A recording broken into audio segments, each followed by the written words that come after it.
As a member of this team, there are standards and we have responsibilities and obligations, Giants coach Ben McAdoos said in a statement. When we don't fulfill those obligations, there are consequences.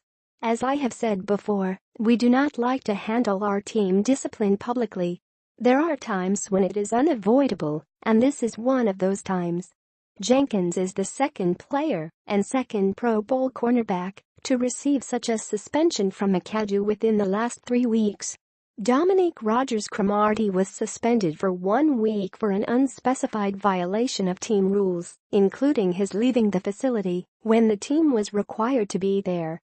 The Giants are 1-6 in heading into their final 9 games, during which there will be plenty of attention paid to how the team reacts to unexpected adversity in a lost season that once held promise of a possible Super Bowl run. Jenkins, cornerback Eli Apple and running back Paul Perkins were not in attendance when the team returned from its bye week for practice Monday in East Rutherford. McAdoos said all 3 players were excused for personal reasons and expected to be back with the team at practice Wednesday. At that point, neither myself nor any of the coaches had heard from Janoris Jenkins, McAdoos said. I did not speak with him directly until Tuesday morning. The Giants have indicated that Jenkins was informed of the suspension on Tuesday. McAdoos said that he will review the status of the suspension at the beginning of next week. Under the collective bargaining agreement, an indefinite suspension can't extend beyond 4 games. In speaking with players and others in the Giants facility over the past 3 weeks, the Rodgers-Cromartie suspension only shined light on the bigger picture. McAdoos has not been connecting with the players as he did in 2016. The belief throughout the Giants' dismal first half is that McAdoos has not been as open with the team collectively as he had been, especially during their 0-5 start. His decision to wait to address the Rodgers-Cromartie situation for 72 hours with players certainly magnified that issue. Now the Giants have the Jenkins situation with which to deal at a time when McAdoos is attempting to rally the team in what he hopes will be a run at respectability. McAdoos' control of the locker room and the players' respect for him will again be questioned, and rightfully so.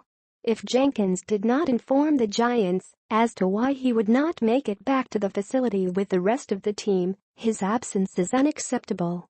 It's presumed Apple and Perkins did make contact with the Giants regarding their absence.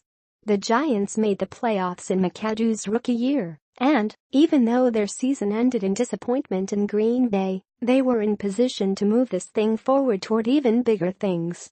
That optimism was gone well before Halloween, an unforeseen twist of fate that has Big Blue searching for answers not about playoff positioning, but why significant players on the roster are acting out against the authority of the head coach.